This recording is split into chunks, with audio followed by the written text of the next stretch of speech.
حضرت ابو لبابہ جو تھے نا، حضور پاک صلی اللہ علیہ وسلم کے صحابی تھے اور بڑے پیارے صحابی تھے نا.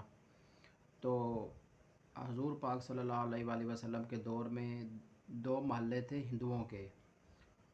تو وہ حضور پاک صلی اللہ علیہ وسلم کے بظاہر تو ساتھی تھے، مگر اندرون خانے میں مخالفت کرتے تھے.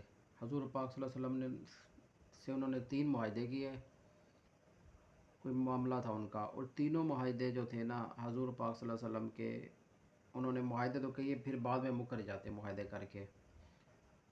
تو 3 بار موقع دینے کے بعد حضور پاک صلی اللہ علیہ وسلم نے فرمایا کہ ان کو اب نہ کوئی موقع یا معاہدہ نہیں کرنا ان سے، نا ان کی اب گردن ہی کٹے گی.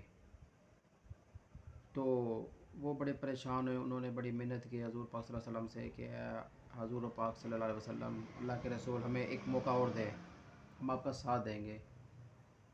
تو حضور پاک صلی اللہ علیہ وسلم نہ مانے تو انہوں نے پھر عرض کیا کہ جو حضرت جو ہے نا ابو لبابہ رضی اللہ عنہ، ان کو ایک بار ہمارے پاس بھیجیں، کیونکہ ابو لبابہ رضی اللہ عنہ کی وہ ہندوؤں کے محلے میں انہوں نے کچھ عرصہ گزارا بھی تھا، وہاں ان کے کچھ زمین جائیداد وغیرہ بھی تھی.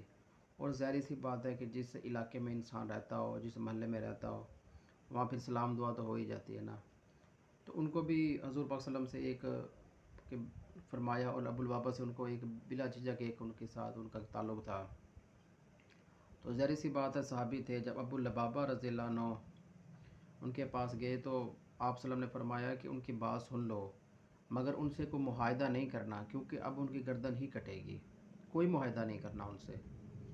ابو لبابہ جب گئے تو ظاہر سی بات ہے مومن کا دل نرم ہوتا ہے، تو آگے ان کے بیوی اور چھوٹے چھوٹے بچے وہ رونے پڑ گئے کہ اللہ کے حضور سے ایک مہلت لے دیں.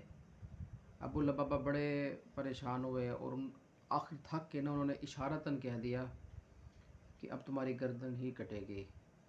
تو ظاہر سی بات ہے جو ابو لبابہ نے جب بات کہی تو ان کو یاد آ کہ حضور پاک نے فرمایا تھا کہ نہ کوئی معاہدہ بتانا ہے اور نہ ہی یہ بات بتانی ہے کہ ہم ان کی گردن کٹیں گے. تو ان کو بڑی پریشانی ہوئی، وہ تو گھبرا گئے کہ یار میں تو یہ کیا کر بیٹھا، میں تو امانت میں خیانت کر بیٹھا، مجھے حضور پاک نے فرمایا تھا کہ کوئی ہمارے اندر والی بات نہیں بتانی. پریشان ہو گئے، واپسی آئے تو وہ مسجد نبوی میں گئے اور مسجد نبوی میں اپنے آپ کو نا اس کے مسجد نبوی کے ایک ممبر کے ساتھ باندھ دیا، ایک ستون کے ساتھ باندھ دیا. اب بھی اس پہ لکھا ہوا ہے کہ نا وہ توبہ کا ستون ہے، تو ادھر باندھ دیا اس نے. اور 5 وقت جب نماز پڑھتے یا اس کو حاجت آتی تو اس کی بیوی کے وہ ستون کو کپڑا کھول دیتی. اس کے علاوہ وہ اس کے ساتھ بندھے رہتے. ہفتہ گزر گیا، آنکھوں کی بھی نہیں، کچھ کم ہونے لگ پڑی، کافی کمزور ہو گئے. حضور پاک بھی آتے تو اس کو دیکھ کے آگے چلے جاتے. تو ایک دن وہ صحابہ نے فرمایا کہ اے حضور پاک، ابو لبابہ کے حق میں دعا کر دیجئے، وہ بڑا اب تو حالت ان کی نازک ہے، کمزور ہو گئے کافی. ابو حضرت محمد صلی اللہ علیہ وسلم فرماتے ہیں کہ اگر یہ میرے پاس آتا تو میں پھر توبہ کرتا، اللہ سے توبہ کرتا، اس کی استغفار کرتا، اس کا مسئلہ حل ہو جاتا. اب اس نے خود ڈائریکٹ یہ اللہ کے ساتھ معاملات اس کا بن گیا، خود اللہ سے ڈائریکٹ معاملات اس کا بن گیا. تو وہ ذرا اب تھوڑی دیر لگے گی، کیونکہ یہ ڈائریکٹ اللہ کے ساتھ معاملہ اس کا ہو گیا ہے. تو اس لیے فرماتے ہیں کہ کوئی بھی توبہ کا دروازہ ہے، کوئی بھی معاملات ہے، وہ ٹھیک قرآن پاک میں توبہ کا طریقہ کار ہے، مسئلہ حل ہو جاتا ہے، مگر آنا حضور پاک کے طریقے سے ہے، حضور پاک کی سنت سے ہو کر توبہ قبول کرنی ہے. معاملات اللہ پاک سے کرنے ہیں، قرآن پاک بھی اللہ کا پڑھنا ہے، مگر حضور پاک کے طریقوں کو بھی بیچ میں سنت کو بھی شامل کرنا ہے، سنت کے بغیر نہیں.